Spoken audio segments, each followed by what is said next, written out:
Bienvenue sur DMG TV, les histoires mystiques. Si tu es nouveau sur la chaîne, n'oublie pas de t'abonner, de laisser un commentaire, de liker et de partager. Tu veux raconter une histoire? Il y a un numéro à l'écran sur le plus 237 655 81 90 17. Envoie ton histoire et on va jouer ici sur YouTube, sur Facebook et sur TikTok. On poste plusieurs histoires tous les jours sur YouTube. La chaîne c'est DMG TV. Et on a une deuxième chaîne YouTube où on poste tous les 15 heures une histoire exclusive. La chaîne c'est DMG TV, histoire mystique exclusive. Donc, n'oubliez pas de vous abonner aussi de ce côté-là. Après la diffusion de 12 heures en direct, il y a aussi une autre diffusion à 14 heures sur la deuxième chaîne. DMG TV, histoire mystique exclusive. Donc, allez faire un tour là-bas aussi. Voilà. Les directs sont sur TikTok le mercredi et les vendredis à 20h00 heure du Cameroun. Donc, ceux qui veulent monter en direct, nous raconter leur histoire, c'est sur TikTok.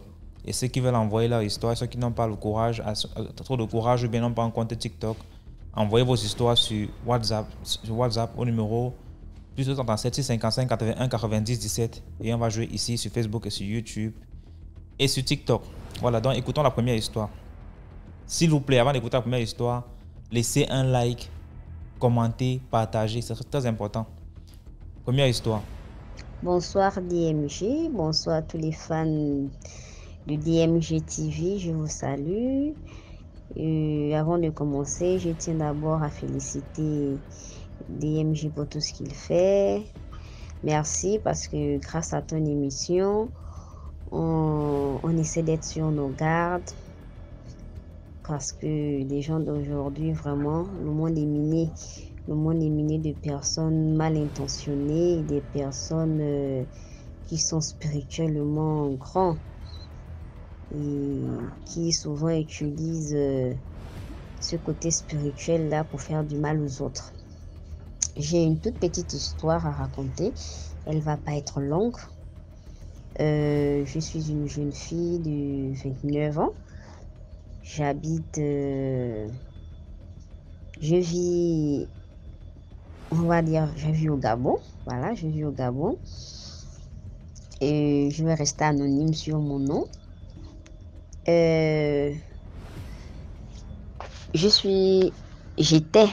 J'étais mère tontine. Je faisais des grandes tontines. J'organisais des grandes tontines. Des tontines de 50 000, des tontines de 100 000. Je pouvais avoir par mois près d'un million, dépasser million, voire 2 millions, 2 millions 5 que je devais redistribuer aux personnes qui devaient ramasser la tontine. Et c'est comme ça que je vis dans un quartier. Dans le quartier, nous avons, je vais l'appeler un frère. C'est un frère qui tient une cafette. Donc, une cafétéria, ce sont des mini-restaurants là, dos tourné. Donc, il tenait un dos tourné. Et chaque fois, quand on se voyait, il était nouveau dans le quartier, on se saluait. Oh non, bonsoir, bonjour. Et ça passait bien, et tout, et tout. Un jour, il m'arrête. Oh non, bonsoir la soeur. Je dis oui, bonsoir. Là, je revenais de mon travail. Oh non, comment tu vas? Je dis non, je vais bien.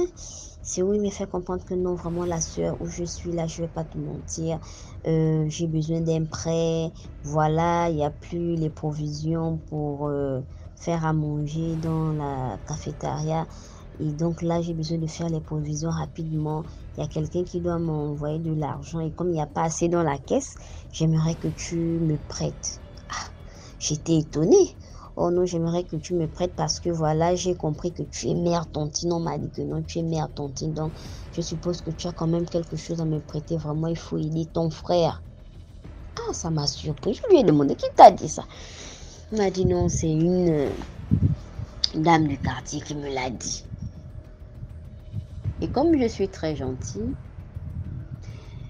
très ouvert d'esprit aussi, j'ai regardé, j'ai dit d'accord. Tu as besoin de combien? Il m'a dit 50 000. J'ai dit d'accord, tu vas me le rendre quand? Oh non, ça va pas tarder, je te le rends dans 2 jours. J'ai dit, ah, il faudrait que tu me le rendes dans 2 jours parce que j'ai besoin de donner la personne qui doit ramasser la tontine. Il faudrait que je lui donne son argent à temps. Il m'a dit, il n'y a pas de souci. 2 jours plus tard, bim, Le gars me remet l'argent. Ok, je prends l'argent toute contente que apparemment c'est quelqu'un de véridique qui n'a pas menti. C'est comme ça, je rentre à la maison. Je fais sortir tout l'argent que j'ai eu, puisque ici on fait des Airtel Money et les gens envoient souvent leur participation par Airtel Money.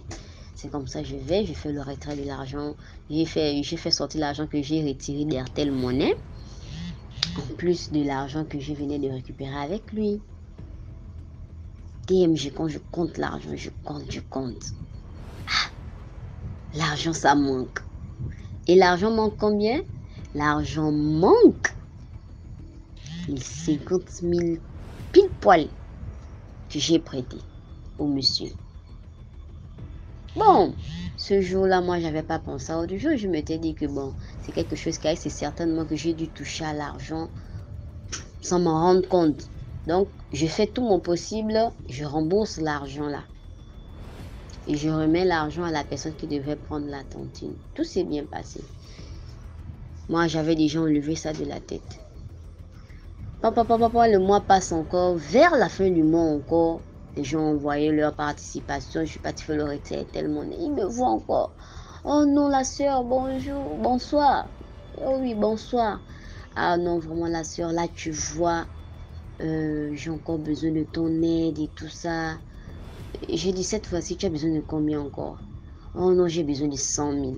Et laisse-moi te dire, DMG, celui qui me demande des prêts là, c'est pas quelqu'un qui n'a pas d'argent. C'est quelqu'un qui vend des automobiles. C'est quelqu'un qui a des business un peu partout. C'est quelqu'un qui a un restaurant, comme une cafétéria. Ah, surpris, je ne suis pas surpris puisqu'il a bien payé la première fois. Bah, je lui donne aussi la deuxième fois. Il m'a dit non, je te rends ça dans 3 jours, ça va pas tarder. D'accord. Bam bam, je descends chez moi, je prends les 100 000, je lui remets. 3 jours plus tard, ça n'a pas tardé, il m'a remis l'argent. Lorsque je viens encore faire les comptes pour remettre l'argent à la personne qui va ramasser la tontine, il manque 100 000. Oh, j'ai fait tous les calculs possibles. J'ai compté, j'ai pris la calculatrice du téléphone, j'ai compté, j'ai vérifié mon Airtel Money. Je n'ai pas touché une somme qui a atteint plus de 100 000. Jamais. J'ai commencé à pleurer. Comment trouver 100 000 pour rembourser là la personne qui doit prendre son argent, sachant que tout mon argent, je les ai déjà dépensés dans mes charges. Et tout mon argent, ce qui me reste, c'est pour le taxi du mois et manger. J'ai commencé à pleurer. Le lendemain, je suis partie à mon lieu de travail. C'est en larmes que je vois ma collègue. Je pleure. Elle me dit, qu'est-ce qui se passe? Donc, j'essaie un peu de la raconter l'histoire. C'est vrai, elle me fait comprendre que ce qui t'arrive là, moi, je connais ça. J'ai dit, comment ça? Elle me dit, moi, avec ma maman, avant nous, on faisait des beignets, des gâteaux. Ici, on appelle des gâteaux. Donc, quand on vendait, on faisait beaucoup de battes, on vendait à fond. On vend. Mais en soirée, quand on va compter l'argent, il n'y a rien. Comment ça? Elle me dit que parce que, ma chérie, sache qu'il y a des gens qui peuvent seulement venir te remettre pour une seule pièce de 100 francs. Tu peux perdre des millions. Pour une seule pièce de 100 francs, tu peux perdre des centaines de milliers. J'ai dit, ah bon? Elle me dit, oui. C'est certainement ce qui t'est arrivé parce que déjà, tu comptes beaucoup d'argent. Et l'argent, c'est le diable. Est-ce que tu n'as pas donné l'argent à quelqu'un ou bien tu n'as pas? C'est là où je me suis rappelé du cas en question. J'ai dit, mais oui, il y a un monsieur qui vit dans mon quartier. La première fois, je lui ai prêté 50 000. Quand j'ai fait les comptes, il manquait 50 000. La deuxième fois, je lui ai prêté 100 000. Quand je vais compter mon argent, c'est 100 000 qui a disparu. Elle me dit, bah voilà, Eh bien, c'est là. Et tiens-toi bien, DMG, le monsieur en question, quand tu regardes son bras, il est blindé de gris-gris en Corée. Tu regardes ses reins, il est blindé de gris-gris en Corée. Et c'est lui qui a les longs chapelets des musulmans. Là, il est toujours en train de compter. Des fois, tu vas le voir, là, il dort dans une voiture, la bouche ouverte. Il est comme quelqu'un, non. Rien que son apparence te fait peur. Mais moi, gentil de mon état, j'avais pas pensé à tout ça. J'avais pas pensé à tout ça. Donc, du coup, quand il m'a revu la troisième fois pour me demander encore un autre prêt, je lui ai dit non. Dès que j'ai dit non à ce monsieur, il a changé d'attitude avec moi. Sincèrement, il était devenu très bizarre avec moi. Vraiment bizarre. C'est comme ça que on m'a fait comprendre que non, il y a ce qu'on appelle chez les musulmans des djinns voleurs. Il y a des personnes, ils travaillent de l'argent avant de te le remettre. Dès qu'il te le remet, l'argent à n'importe quel moment va disparaître. Toi, tu vas pas savoir comment ça a disparu, mais cette somme qui t'a remis, cette somme-là va disparaître. Et c'est ce qui m'est arrivé. Ça m'a laissé dans des dettes. Donc, du coup, je n'en fais plus de tontine. Donc, ce que j'aimerais dire et ce que j'en tire comme morale que j'aimerais donner aux autres, c'est de faire attention. Faites attention parce que même l'ange peut se déguiser, et même le diable, autant pour moi, peut se déguiser en ange. C'est pas tous ceux qui vous donnent de l'argent que c'est de l'argent propre. C'est pas tous ceux qui viennent vers vous demander les prêts qu'il faut donner. C'est pas tous ceux qui viennent vers vous demander, quand non, s'il te plaît, tu peux me faire la monnaie, fais-moi la monnaie, qu'il faut faire la monnaie. Il y a des gens qui mélangent de l'argent pour venir vous gaspiller votre économie, votre commerce. Donc, c'était un peu ça. Donc, je te souhaite une bonne soirée. Sur ce, je vous dis à tout le monde au revoir. Merci beaucoup pour l'histoire. Maintenant, on va écouter la deuxième histoire. Bonsoir DMG TV, bonsoir à toute la team DMG TV. Aujourd'hui, je passe par le canal de DMG TV raconter mon propre histoire, ma propre vécu. Or, c'était dans les années 2015-2016. On était 4 groupes de filles, on marchait ensemble, on se disait tout ce qu'on voulait. Voilà, parmi les 4 groupes, il y a une qui était burkinabé. Parce que quand ça s'est en cause, on disait que non, on voulait être riche. On était prêt à tout pour devenir riche. Donc, elle a dit que elle, dans son village au Burkina, là-bas, excusez pour la voix. Elle a dit que elle, dans son village au Burkina, là-bas, il y a un vieux papa. Lui rend les gens riches. Donc, ok, on a vu tous, on a dit oui, on est partant, on veut devenir riche. Donc, on a tout fait. On est arrivé au Burkina. On a pris une autre voiture pour aller dans un petit village fin fond du Burkina. Arrivé là-bas, nous étions 4, chacun rentré. Le vieux papa a dit il y a plusieurs conditions pour devenir riche. La première condition est que tu veux devenir riche toute ta vie. Tu donnes un sang humain en sacrifice. Il dit aussi tu peux devenir riche. Tu auras un membre de ta famille folle ou fou. Il dit aussi, tu peux donner ta fertilité, c'est-à-dire quand tu donnes ta fertilité, tu auras l'argent, mais tu ne pourras jamais avoir d'enfant. Il dit aussi, tu peux donner ton sommeil. Il dit aussi, tu peux donner un membre de ta famille, c'est-à-dire, même s'il ne meurt pas, il devient bête, c'est-à-dire, il n'a pas tout sa tête au complet. Voilà, donc quand il a dit ça, moi et puis mon autre ami, je vais lui donner le nom de Suzanne. Moi, j'ai dit à Suzanne, je vais réfléchir au-delà. Donc, Suzanne est venue. On a commencé à réfléchir. Les 3 autres sont restés. Quand les 3 autres sont restés, après, nous, on est rentrés. Moi, j'ai dit au juge que sincèrement, il n'y a pas autre condition à part ce qu'il a dit. Mais il dit, ok, qu'il va faire sortir une calebasse. La personne que je vois, que c'est cette personne que je dois sacrifier. Il va sortir la calebasse. Je vois ma propre petite soeur qui me suit, même pas même. Je dis non, je ne peux pas. Je lui ai encore vu, il n'y a pas autre chose à faire. Il me dit que non, que la seule chose que je peux faire, que soit, c'est les génies qui vont venir me remettre l'argent. Elle t'a dit que il va faire les rituels sur moi. La nuit, les génies vont venir me donner l'argent. Bon, concernant les 3 autres qui étaient dedans avec le vieux, une a donné son grand frère, l'autre a donné sa fertilité, l'autre aussi a donné sa propre maman. Donc, moi et ma camarade fusionnés qui sont sortis au dehors, on a dit que non, on veut réfléchir. Nous, on est parti. Il a dit que la seule condition qui reste, que non, les génies vont venir de nous l'argent. C'est-à-dire qu'il va faire un travail sur nous. Un travail sur nous. Il va nous donner les petits paires de 5 francs, 10 francs. C'est la monnaie en CFA. L'Espagne, les 5 francs, 10 francs. Nouveau, qu'on va quitter le Burkina.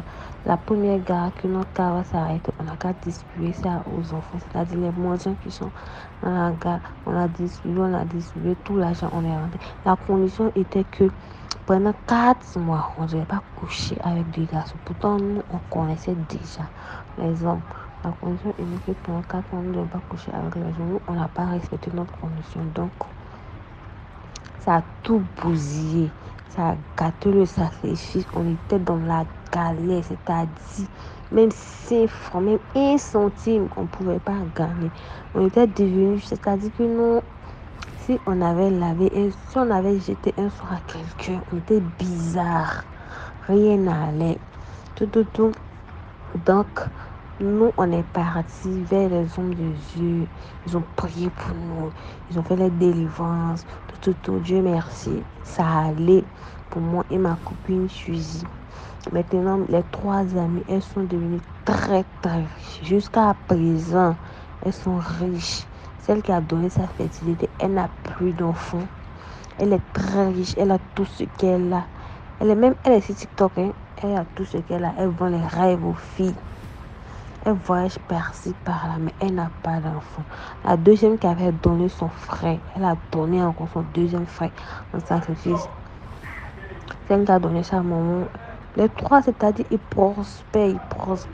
Même si aujourd'hui, nous ne sommes plus en contact. Aujourd'hui, je dis merci à Dieu. Je suis mariée. J'ai 4 enfants. À chaque fois quand je m'assois, je demande pardon à Dieu. C'était l'idée de la jeunesse. En ce moment, on n'avait que 19 à 20 ans, 21 ans. On était des filles de rue, c'est-à-dire qu'on aimait l'argent. On était prêts à tout pour l'argent. Mais j'ai dit merci à Dieu. Dieu m'a sauvé de là. Donc, c'est mon histoire. J'aimerais passer par des objectifs pour sensibiliser nos jeunes sœurs. Voilà, ne soyons pas pressés.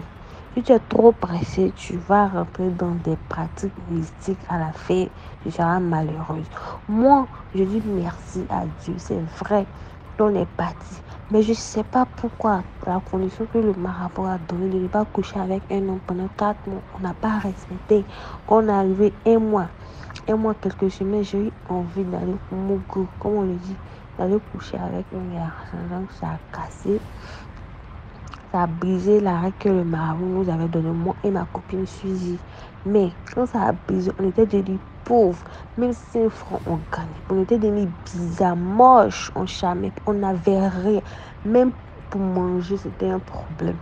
Mais nous sommes tournés vers les hommes de Dieu. Par la grâce de Dieu, ça allait. On a fait les prières, les délivrances. Tout va pour le mieux. Aujourd'hui, je suis mariée, j'ai mes 4 enfants. Suzy aussi, elle n'est plus ici. Elle est aux États-Unis avec son mari et ses enfants. C'était mon histoire. Bisous. Merci beaucoup pour l'histoire. Maintenant, on va écouter la 3e histoire. Bonjour à TMG, bonjour à toute la communauté TMG. Vraiment, que Dieu vous bénisse abondamment. Je suis très très content d'avoir découvert cette émission. Je suis très très content parce que depuis que je l'ai découverte du moins, je ne passe aucune journée sans la suivre et c'est devenu la première de toutes les émissions que je suis depuis environ 3 mois que j'ai commencé par la suivre. Sincèrement, DMJ, vraiment, que Dieu vous bénisse abondamment. C'est c'est une émission qui édifie énormément. Et c'est une émission qui m'a ouvert les yeux pour comprendre mieux ce que les hommes mystiques font, leur comportement, leurs actes, leurs trucs symboliques qu'ils font. Vraiment, ça m'édifie énormément. Et je crois que tous ceux qui suivent cette émission, personne ne peut dire le contraire. Je crois sincèrement. Que Dieu vous bénisse. Je préfère taire mon nom, sinon beaucoup de personnes qui suivent cette émission depuis le Bénin, précisément dans mon quartier, peuvent déjà savoir de qui et de qui je parlerai dans cette émission. Vous voyez. Donc, dans cette histoire en fait que je voudrais raconter. Donc, je préfère taire mon nom, mais je raconte cette histoire depuis le Bénin, précisément à Cotonou. Oui. Cette histoire que je voudrais raconter, c'est l'histoire de ma soeur.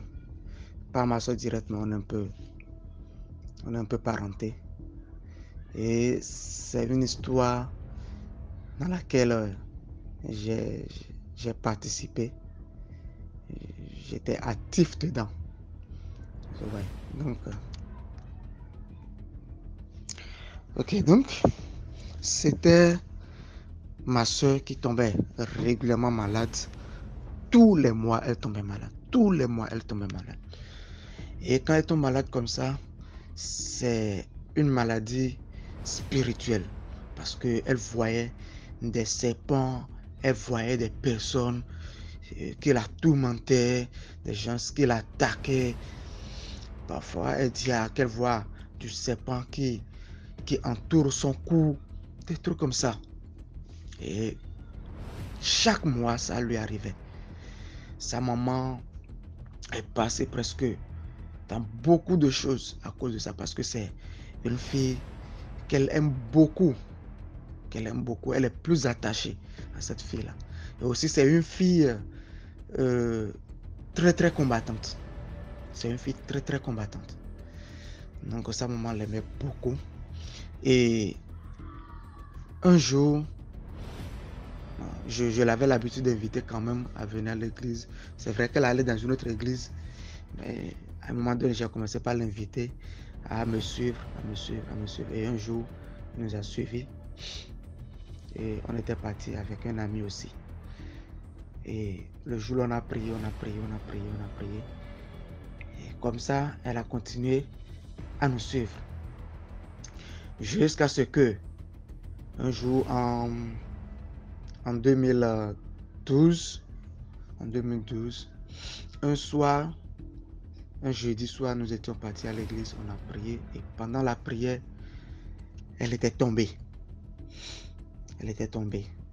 Mais avant qu'elle ne tombe, une révélation était sortie, soit disant que il y a quelqu'un ici qui a rêvé, et dans son rêve, on l'avait menacée de mort et qu'elle allait mourir dans peu de temps. Que la personne allait mourir dans peu de temps, quoi. Donc, effectivement, elle avait fait un tel rêve, mais elle n'en avait parlé à personne. Donc, quand la prophétie était sortie, elle est venue devant et on a prié pour elle, elle est tombée. Donc, quand elle est tombée, on a prié. En ce moment, on était dans une petite école. C'est là qu'on priait. Et on n'avait pas officiellement un pasteur, on avait juste un diacre, donc qui conduisait les séances. Et on a prié pour elle. On est parti à la maison. Le lendemain, elle et moi, on avait fait le programme d'aller payer certains plastiques, certains bols aussi, pour pouvoir entreprendre un petit truc qu'elle va vendre pour gagner son peu. Et quand on était parti pour aller faire les achats dans le marché de Missebon, quand on était parti, elle ne se retrouvait pas. On marchait parce que c'est pas loin de nous. Le marché n'est pas loin de nous. Donc on marchait. À un moment donné, elle ne se retrouvait plus. Elle disait qu'elle sentait la fatigue, elle sentait la fatigue, elle sentait la fatigue. J'ai dit d'accord. Est-ce que quand même tu peux tenir un peu? Elle a dit qu'elle va faire d'efforts. J'ai dit d'accord. On a continué. Mais à un moment donné, elle ne pouvait plus. Je dis d'accord. Là, à Swata devant, il y a une société qui fait face au lycée Koulibaly. Au lycée Koulibaly. Donc je lui ai dit, assois-toi là. Moi, je vais continuer à aller au Tokpa. Aller à Tokpa pour payer le plastique. Parce qu'on n'avait pas trouvé. Ami, c'est bon. Donc je vais aller à Tokpa pour payer ça. Quand je suis parti à Tokpa, à mon retour, je ne l'ai plus retrouvé là où je l'ai dit de s'asseoir. Je ne l'ai plus retrouvé là. Et le gardien qui était là m'a dit, tu cherches quelqu'un? J'ai dit oui. Une fille.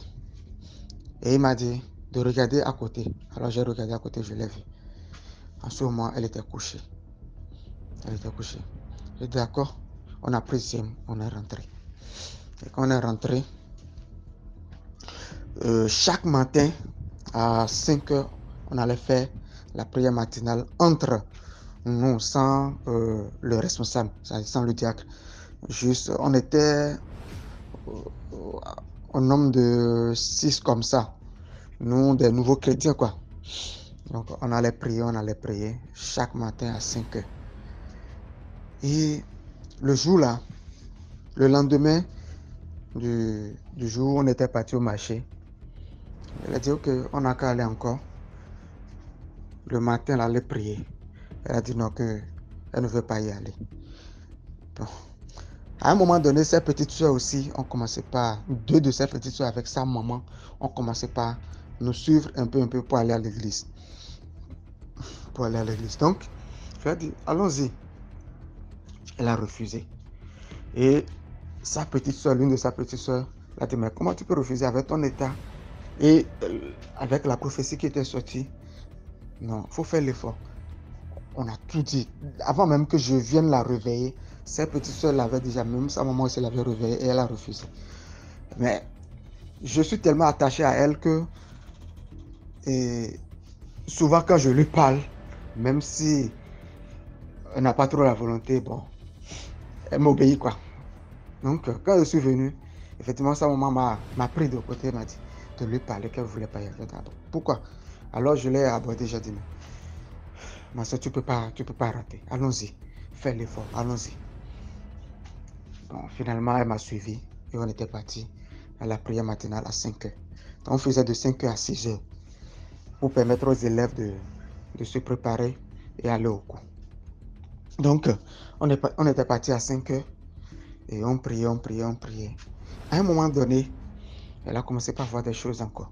Elle a commencé par voir des gens jusqu'à ce qu'elle a vu un homme qui s'est habillé avec de pain rouge, pain noir, pain blanc, avec des trucs en main et qui est sorti de l'embouchure. Parce que là où on était dans le quartier, où là où on allait faire la prière matinale, c'est dans une maison. Là, c'est dans une maison qu'on allait faire la prière matinale. Et la maison est à côté de l'embouchure. Il y a la mer et le fleuve qui sont rencontrés là. Ouais. Donc, il y a une embouchure là et on n'est pas loin de ça.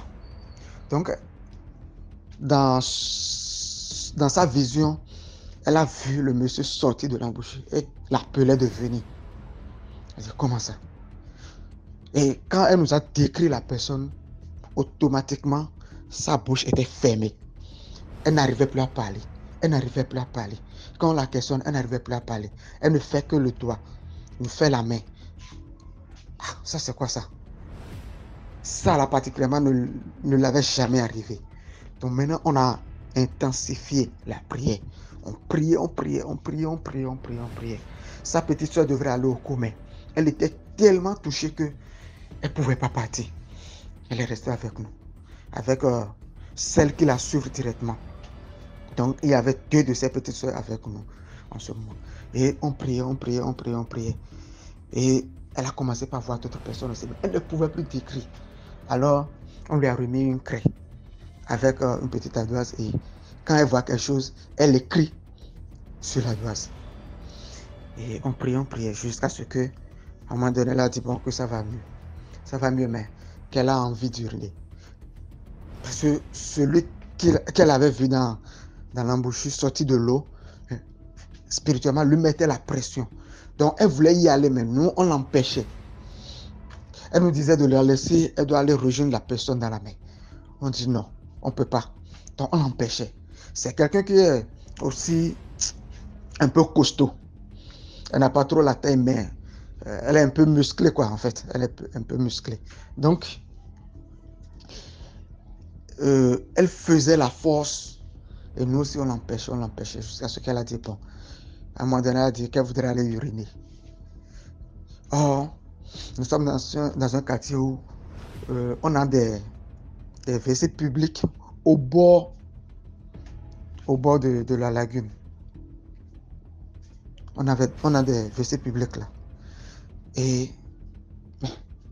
la maison dans laquelle on était en train de prier, on n'a pas accès à leur toilette.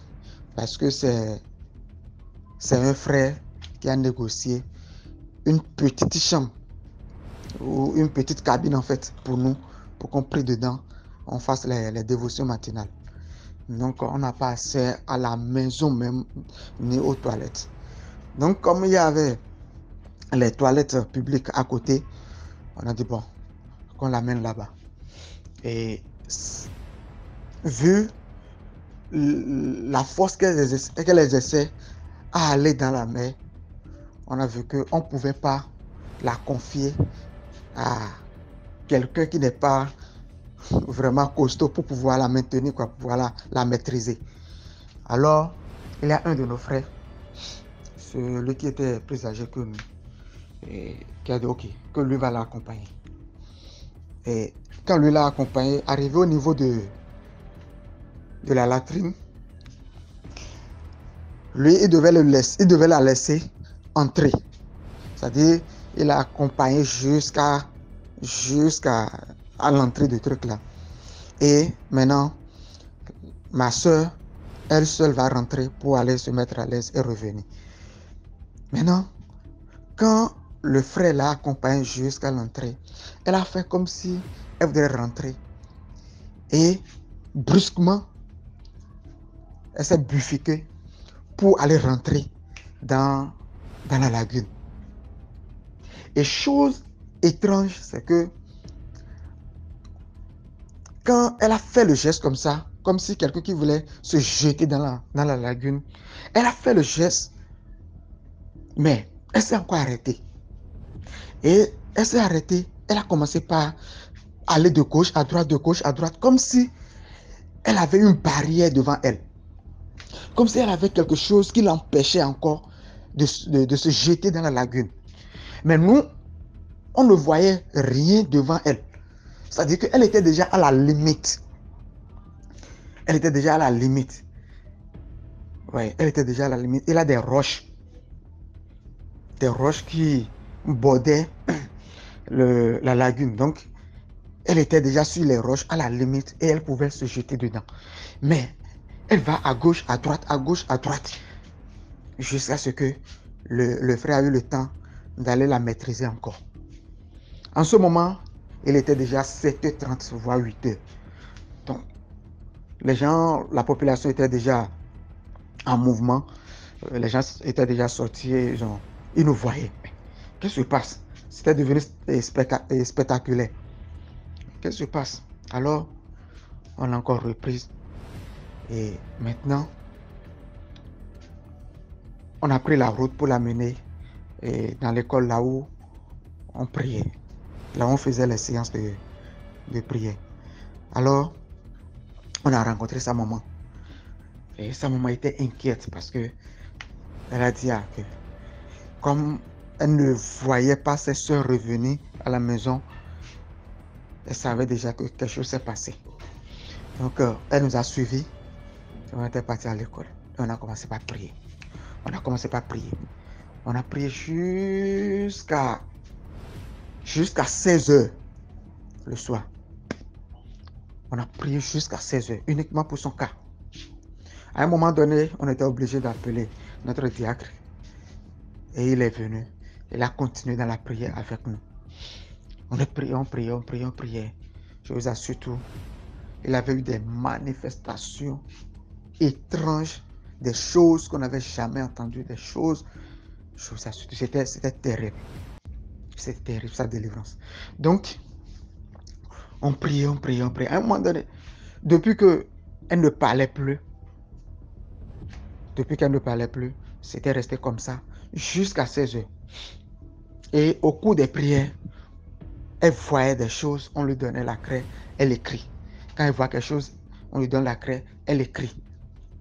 Et nous aussi, en fonction de ce qu'elle écrivait, on oriente la prière. On oriente la prière jusqu'à ce que, à 16 heures, elle nous a écrit: mes bien-aimés, je vous aime. Mais je me suis retrouvé au milieu des cercueils, dans une obscurité. Je suis au milieu des morts. Donc je dois partir. Je vous remercie. Gardez fermement votre foi. Restez attachés à Jésus. Moi, je m'en vais. Et quand elle a écrit ça en même temps, c'est-à-dire, elle est tombée. C'est-à-dire, je sais pas, quand quelqu'un meurt comme ça, il n'a plus de force, quoi. Quelque chose comme ça. Et sa maman a paniqué. Elle a pris la fuite. Et notre diacre l'a appelé, dit non, de ne pas paniquer, de ne pas appeler son papa aussi, de rester ferme. Et maintenant, on a encore continué dans la prière. On a prié. On a continué jusqu'à ce que elle ne faisait plus de mouvement. Elle ne disait plus rien. Elle ne bougeait même plus le doigt. Et on a prié jusqu'à ce que, autour de 17h moins, voire 17h10 comme ça, on a constaté que elle a bougé le doigt. Elle a commencé par respirer. Et on a encore continué. Et maintenant, elle est revenue en elle-même. Et quand elle est revenue, elle a soulevé la tête. Elle a commencé par regarder les gens, comme, qu'est-ce qui se passe? Où est-ce qu'elle est? Pourquoi les gens l'entourent comme ça? Ok. Donc, quand elle a fait ça, on l'a calmée. Non, de ne pas paniquer. Il n'y a rien de grave, de ne pas paniquer. Il n'y a rien de grave. Mais elle ne pouvait pas parler. Alors, elle a demandé à se reposer un peu, que elle est fatiguée. On est d'accord? Et elle a aussi demandé à manger. Et moi, j'étais parti lui payer ablo. Il a une nourriture qu'on appelle chez nous ablo. Moi, j'étais parti lui payer ça. À mon retour, j'ai vu sur le tableau de l'école, ils ont écrit beaucoup de choses. Et quand finalement elle s'est réveillée, on l'a demandé, mais pourquoi elle disait ces choses? Pourquoi elle disait ceci? Pourquoi elle disait ça là? Parce que dans son sommeil, elle parlait. C'est comme si elle était en train de rêver et elle parlait avec quelqu'un. Ouais. C'est dans son sommeil qu'elle a commencé par parler en fait. Ouais. Donc elle parlait. Et tout ce qu'elle disait est étrange. Donc il y a quelqu'un qui écrivait tout ce qu'elle disait. Et quand elle s'est réveillée maintenant, on l'a demandé, pourquoi tu as dit ceci, pourquoi tu as dit ça là? Et c'est là qu'elle nous a dit, on a entendu ce qu'elle avait dit. On dit oui. Et elle nous a expliqué. Alors, pourquoi elle disait ces choses et qu'est-ce qu'elle avait vu? Dans son rêve, elle a dit, quand elle dormait, elle a vu quelqu'un qui lui est apparu. La personne est vêtue en blanc et avait un visage éclatant, brillant. La personne est élancée aussi. Donc, la personne est venue, il lui a dit, ma fille, lève-toi, suis-moi. Et la personne l'a amenée quelque part où elle voyait, il y a un portail, un grand portail qui était ouvert et elle voyait l'intérieur. C'est comme un chemin long, comme une piste rurale. C'était comme une piste rurale, long comme ça. Ah.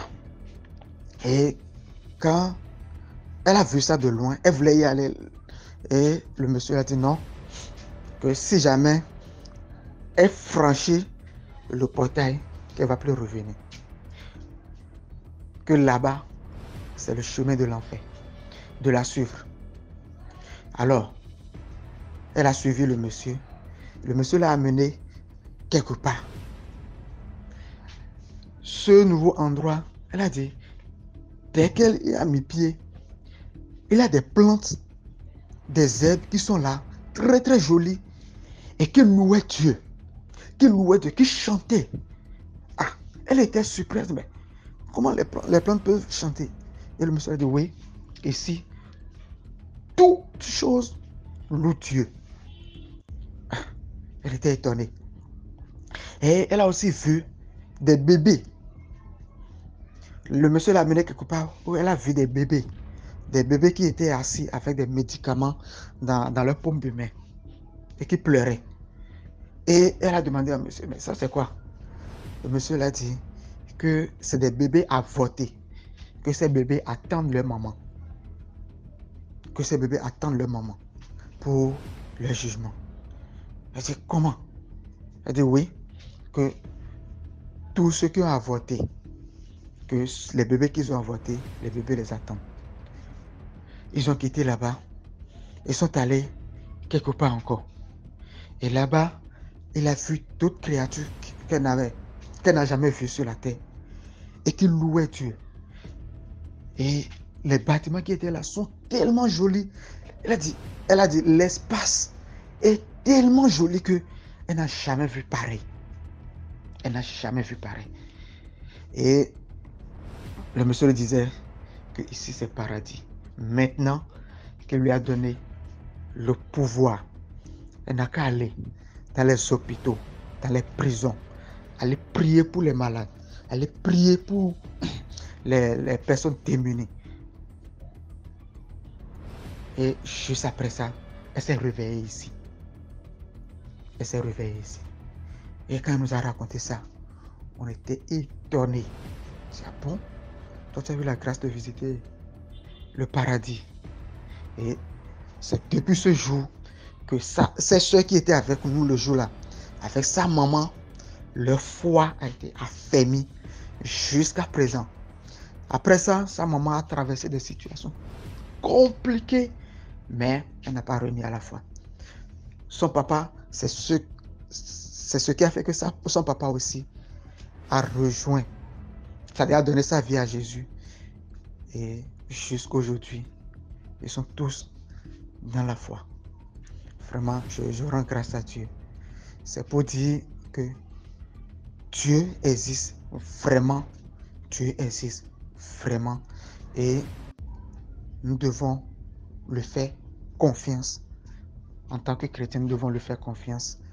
Et j'en profite également pour dire à tous ceux qui suivent cette émission de donner leur vie à Jésus.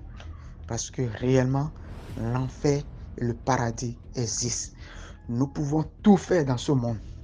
Avoir de l'argent comme nous voulons. Nous pouvons collaborer avec des esprits comme nous voulons. C'est parce qu'ils existent que nous collaborons avec eux. Mais nous devons aussi comprendre que, après tout, il y a un jugement qui nous attend. Il y a un jugement qui nous attend. Et en ce moment, j'avais dit, j'étais en terminale. Pour ne pas être trop long. J'ai laissé certaines choses. Sinon, pendant des prières, bien avant le jour de la délivrance, pendant des prières, il y a des manifestations pas possibles. Il y a des choses pas possibles qui sont passées. Vraiment, je passe par ce canal pour dire à chacun de vraiment donner sa vie à Jésus pour le salut de son âme. Si l'âme n'était pas chère, les occultistes ne feraient pas tout pour acheter ça auprès des ignorants, pour acheter les âmes des ignorants. Non, c'est vraiment cher. L'âme est vraiment chère. Et c'est cher pour Dieu aussi. Donc donner sa vie à Jésus, c'est sécuriser son âme. C'est obtenir le salut. C'est sauver son âme. Le corps dans lequel nous sommes n'est qu'un corps mortel. Ce n'est qu'une enveloppe que nous allons laisser sur la terre. Mais la chose la plus précieuse, c'est l'âme. C'est l'âme. Il y a une vie après la mort. Et c'est important de savoir là où on veut aller après notre mort. Que Dieu nous bénisse. Que Dieu bénisse infiniment DMJ et toute la communauté. Merci beaucoup pour l'histoire. Maintenant, on va écouter la 4e histoire. Bonjour DMG, bonjour la team DMG. Alors, likez, partagez, commentez, c'est pour édifier. Bon, mon histoire, en tout cas, je vais raconter mon histoire à moi. Une de mes histoires, en tout cas. Donc, je suis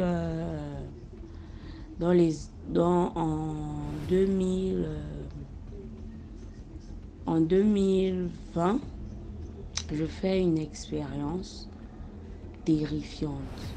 2020, je fais une expérience terrifiante. J'étais dans un cabinet, je travaillais, je suis à Libreville. Je travaille avec une personnalité, voilà. Donc, je suis là, il était midi par là, nous sommes allés manger. C'est qu'après manger, on est là, l'heure de la pause, on est là, on glande un peu dans le bureau et tout et tout. Après, je dis, bon, je vais quand même m'asseoir sur le divan qui est à la salle d'attente. Je vais patienter. Arrivé vers 15 heures, je me rends compte que les autres sont en train de partir parce que le boulot termine à 15 heures au Gabon. Ils sont en train de partir. Bon, moi, je suis toujours là, je somnole, je suis toujours là, dans la flemme, que bon, bientôt, je vais aussi me lever, je vais partir. Comme le patron n'était pas venu le jour-là, je me lève, je pars. Mais je suis là retenue par une lourdeur qui ne dit pas son nom sur le divan. Il est 15 heures. Je somnole. En même temps, je somnole. En même temps, je suis un peu éveillée. Mais vraiment dans une fatigue qui ne dit pas son nom. Donc, je vois mes collègues partir. On me dit au revoir. Mais je suis de dos. Comme le divan est net au milieu. Donc, quand tu t'assois, tu fais face. Ton dos fait face à la porte. Ton dos et voilà. Donc, ils partaient, ils me disent au revoir, je répondais, voilà, timidement, ouais, au revoir demain, au revoir demain. On avance, je fais d'abord un rêve ou un songe ou une vision, je sais pas, à cette heure-là, je sais pas comment on appelle quand tu rêves ou quand tu fais une vision. Que je vois d'abord des sacs d'argent, des valises d'argent remplies devant le bureau de monsieur. Qu'il y a quelqu'un qui a apporté sa main, on ne voit pas la main qui a apporté l'argent ou la personne. On voit les sacs d'argent. Je dis, oh, tous les sacs d'argent là font quoi là? Après, bon, dans le son, la première vision passe. Je vois un petit garçon d'abord, aussi devant les sacs d'argent. La première vision passe. Je suis là toujours en somnolence, fatiguée. Après, je suis vraiment comme une personne qui est en train de partir. Mes yeux étaient fermés, Ma langue dans ma bouche s'est pliée, j'en suis enroulée pour retourner dans la gorge. J'étais là allongée, mais épuisée. Donc, j'ai entendu la porte d'entrée s'ouvrir. Et les pas d'un monsieur, parce que ce n'était pas les talons, c'était les chaussures d'un monsieur qui venait derrière moi. Donc, je n'ai eu la sensation que ce n'était pas quelqu'un, un humain, c'était une entité. Et l'entité là venait, passait par derrière moi. Et en même temps que l'entité arrivait, mon esprit dans mon corps s'agitait. Mon esprit voulait fuir mon corps. Je ne sais pas si c'est l'esprit ou l'âme voulait fuir mon corps en même temps. Genre, voulait s'extirper de mon corps et fuir et laisser mon corps là. Donc ça cherchait à sortir. Mais j'étais là, consciente qu'il y a quelque chose. Dieu merci, mon esprit avait les yeux fermés. Mon corps aussi avait les yeux fermés. Je ne sais pas comment expliquer ça. Donc, j'étais là et l'esprit veut sortir du corps. Je suis pas dit Seigneur, juste parce que ma langue est retournée dans ma bouche. Donc, j'étais là, Seigneur Jésus, sauve-moi, sauve-moi, Seigneur Jésus. Sauve-moi, Seigneur Jésus. Et je forçais que mes yeux restent fermés parce que ce qui venait ressemblait à la mort en fait. J'étais perturbée, j'étais là que Seigneur Jésus. Donc dans mon esprit, puisque ma bouche ne pouvait pas dire Seigneur Jésus parce que la langue, physiquement, la langue était retournée dans la gorge. Donc la langue a quitté mon palais pour retourner dans la gorge. Donc je ne pouvais pas dire Seigneur Jésus, sauve-moi physiquement, mais je disais dans l'esprit Seigneur Jésus ou dans l'âme. Dieu, pardon. Seigneur, sauve-moi. Je suis. Seigneur, sauve-moi. Libère-moi. Dieu, je t'invoque. J'invoque le sang de Jésus. Le sang. Et comme ça, la chose n'arrivait pas. Ça glandait pour arriver vers moi, mais avec les prières, ça reculait. Et l'esprit qui était en train de quitter, parce que quand j'étais comme allongée, genre la tête vers le haut, l'esprit était déjà genre sorti une partie. Si c'est ma vision, je ne sais pas. L'esprit était sorti une partie, était déjà assise. J'en cherchais maintenant à se lever. Et moi, dans ma prière, quand je priais, l'esprit revenait peu à peu, reprenait place dans mon corps. Et la chose qui était en train d'arriver reculait, l'esprit a repris place. Et là encore, j'étais tellement fatiguée, tellement épuisée, qu'il y avait encore une collègue. Et la collègue, elle est pasteur. J'ai appelé la collègue, vraiment timidement. La langue a pu se délier. Physiquement, j'ai appelé la collègue. Je vais nommer la collègue Estelle. Maman Estelle. Aller un côté. Maman Estelle. Voilà, je tremble même encore quand je raconte. Maman Estelle. Elle me dit oui, c'est quoi? Je dis que ça ne va pas, je ne me sens pas bien. Les yeux toujours fermés, je ne me sens pas bien. Je n'arrive plus à bouger ni à me lever. Viens m'aider s'il te plaît. Elle vient, elle me dit c'est quoi? J'ai les yeux toujours fermés. Je dis que je ne sens pas bien, j'ai une sensation pas bien. Aide-moi s'il te plaît, aide-moi. Elle a commencé à prier. Dès qu'elle a dit Amen, elle a tenu mes bras. Dès qu'elle a dit Amen, en disant Amen, je aussi dit Amen, je peux ouvrir les yeux. Elle m'a relevé. C'est quoi le problème? J'ai expliqué comme je vous ai expliqué là. Elle me dit va à la douche, lave le visage. J'ai dit que Seigneur Jésus. J'ai fait mon sac, je me suis là-bas un peu reposée. Dès qu'elle a dit elle part, je suis fait mon sac, on est parti. J'ai couru direction à mon église, aller voir le pasteur, là, ce que je viens de vivre là, je raconte au pasteur. Il me dit oui, effectivement j'ai eu une vision, on me dit j'ai un enfant attaqué quelque part. Et quand tu es venu, au moment de l'intercession, on commence à prier.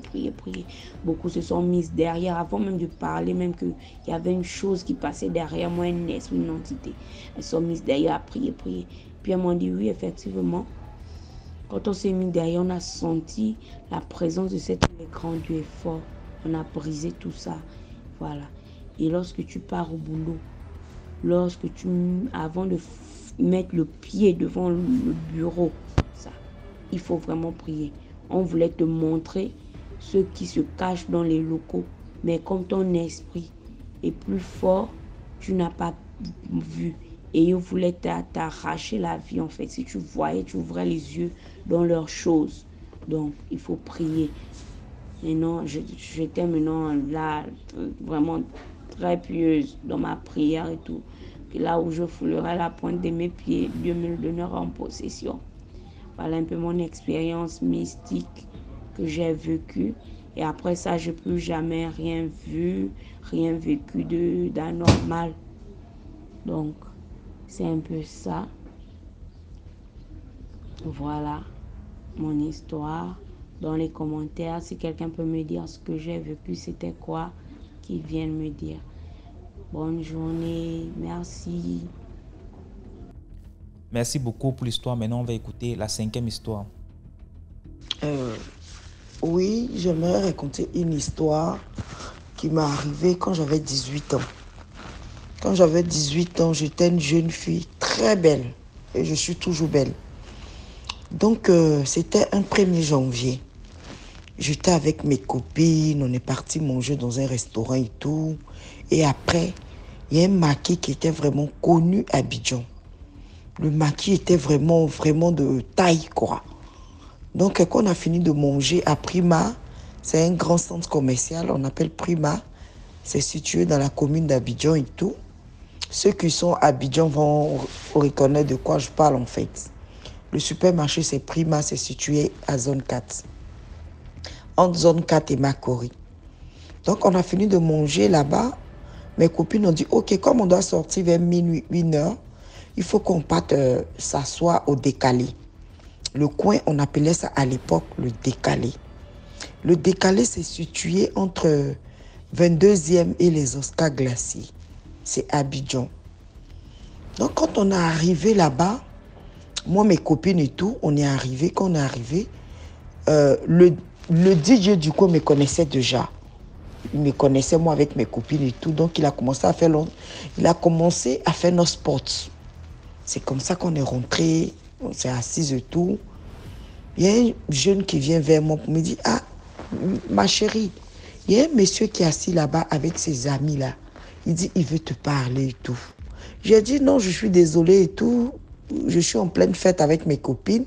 Donc, si vraiment il est intéressé à me parler, qu'il se déplace, qu'il vienne vers moi et tout. Le monsieur, comme il est intéressé, il s'est déplacé, il vient. Il salue mes copines, il me salue et tout.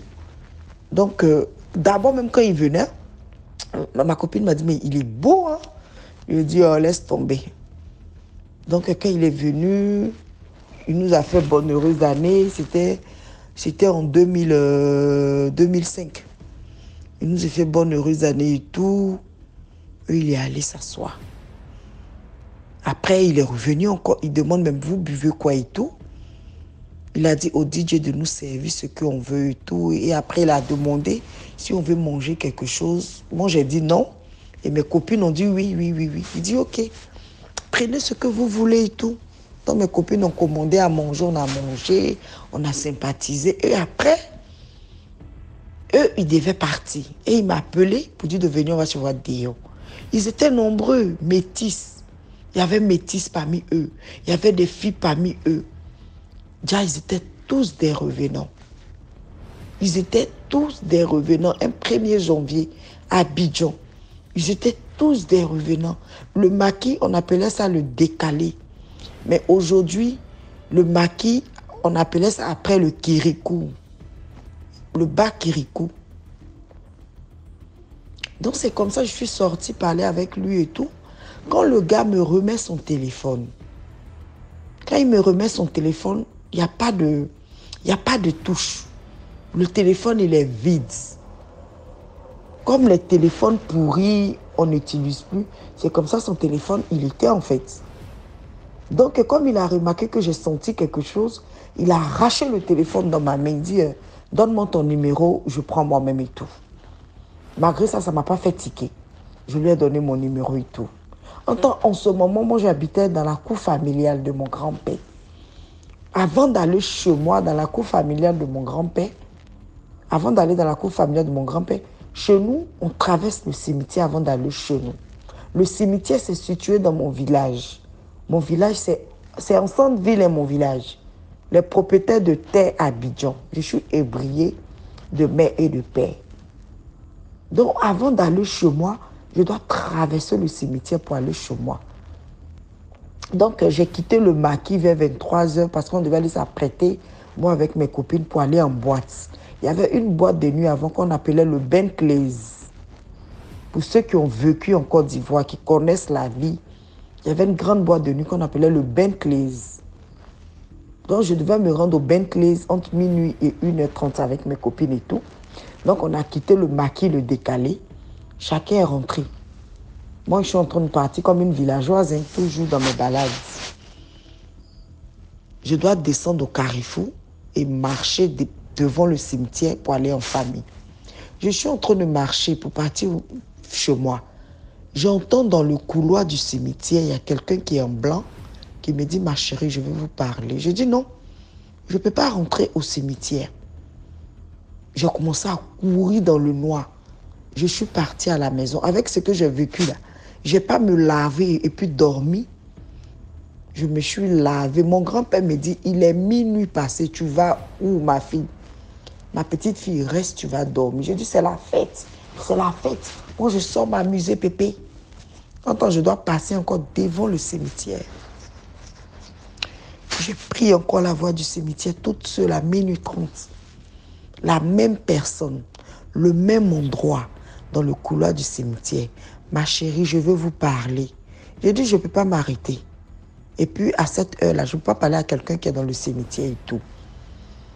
Je suis en train de courir, puis j'ai froid. Je suis arrivé en bordure de voie avec les goudrons comme ça. Tous ceux qui connaissent le village, ils vont connaître l'histoire. Donc, je suis arrivé en bordure de voie à Boboté. Et je suis arrivé en bordure de voie, il y a un goudron qu'on appelle maintenant fin goudron. Je suis arrêté. Tous les véhicules qui passent sont pleins. Tous les véhicules qui passent sont pleins. Il y a un véhicule qui m'a dépassé, il allait tourner, il est revenu. Quand il est revenu, il y avait le chauffeur. Il y avait 2 jeunes derrière. Ça faisait 3 personnes. J'avais peur. Il était minuit 35. J'ai dit, mais... Donc le monsieur m'a demandé, vous partez où? On peut vous avancer? J'ai dit, ok, merci monsieur. Je suis monté devant. Quand je suis monté devant, en partant, quelque chose me dit, regarde en bas. J'abaisse mes yeux, je regarde derrière, je regarde devant. Ils ont tous les pieds de sabot. Ma voix est devenue lourde. Je crie, mais on n'entend pas. Je crie, mais on n'entend pas. Je crie, mais on n'entend pas. Ma voix est devenue très lourde. J'ai commencé à avoir des frissons. Maintenant, eux, ils étaient en train de rire. Caca. Ils disent, mais Seigneur, je parle, mais on n'entend pas, en fait. Quand ils ont vu que vraiment j'ai commencé à avoir peur, j'ai commencé à frimer et tout. Arrivé au 22e, même pas dans l'endroit où je partais, au 22e, où ils m'ont vu le matin, ils m'ont jeté comme un fardeau. Je suis tombée. Il y a la police en face qu'on appelle le 22e. Dans la police qui est en face maintenant, il y a des policiers qui étaient devant. Ils sont venus vers moi. Ils m'ont demandé, ma chérie, il y a quoi? Je n'arrivais pas à parler encore. Ils m'ont laissé au moins 30 minutes. Quand j'ai retrouvé mes sens, quand j'ai expliqué l'histoire, ils disent, est-ce que j'ai un numéro que je peux appeler? Au lieu d'appeler ma famille, j'appelle mes copines. Je dis, mais vous êtes où? Je suis au 22e. Venez, il y a un problème. Mes copines sont venues. Elles ont dit, non, c'est notre soeur et tout. Ils disent, ok, ramenez-la à la maison. Au lieu de partir à la maison, je suis partie en boîte. J'ai fait le show. Donc, le même soir, je ne pouvais pas aller dormir en famille. J'ai dormi chez ma copine dans mon sommeil. Le gars, j'ai retenu son nom jusqu'à aujourd'hui. Il s'appelle Steffi Joyce. Il dit, Christelle, je suis venue te chercher. Je suis venue te chercher. Tu es la femme de ma vie. Tu es ma cote. Viens, on va partir. Je dis, je ne suis personne pour toi, je ne te connais pas. C'est pas moi, je t'ai tué.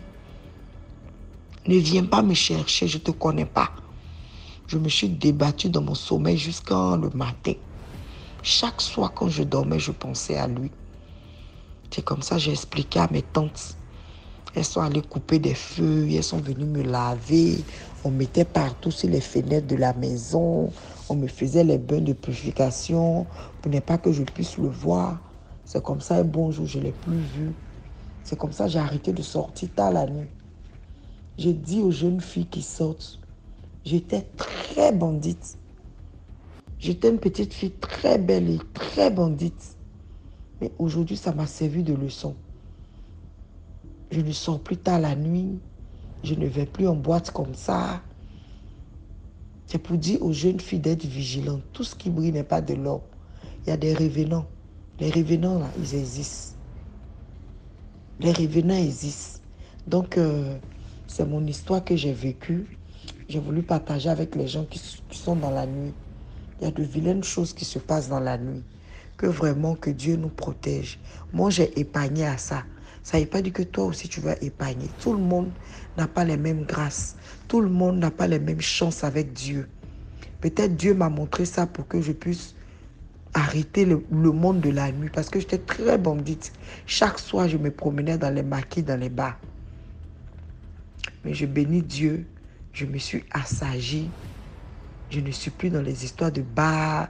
Je sors, mais c'est rarement en fait. Donc vraiment, DMG, c'est mon histoire et tout. J'aimerais que ça édifie mes frères et sœurs. Le dehors est méchant. La nuit est méchant. Demeure en Christ. Prie beaucoup. Tant que tu pries beaucoup, rien ne peut t'arriver de méchant. Mais nous-mêmes, on doit être vigilants. Merci DMG. Bonne nuit. Merci beaucoup pour l'histoire. Maintenant, on va écouter la 6e histoire. Bonjour DMG, j'espère que vous allez bien. Bonjour la team, j'espère que vous allez bien. Alors, partagez, likez et commentez. Bien, DMG, avant de raconter mon histoire, j'aimerais un peu attirer l'attention de ceux qui sont dans les commentaires. Quelqu'un vient raconter son histoire, vous vous dites, oh, c'est faux, elle ment, elle a inventé l'histoire. Moi, je suis gabonaise et je suis du sud du Gabon. Nous, on a des histoires terribles et terrifiantes parfois, qui sont semblables à des histoires déjà racontées. Mais beaucoup de familles sont passées par ces histoires.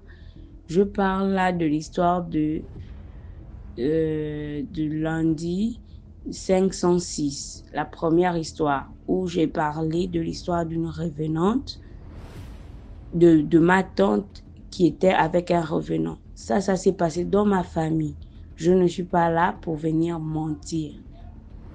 Voilà encore, je vais raconter une autre histoire similaire, mais c'est plus un revenant. C'est la voiture noire. Je commence.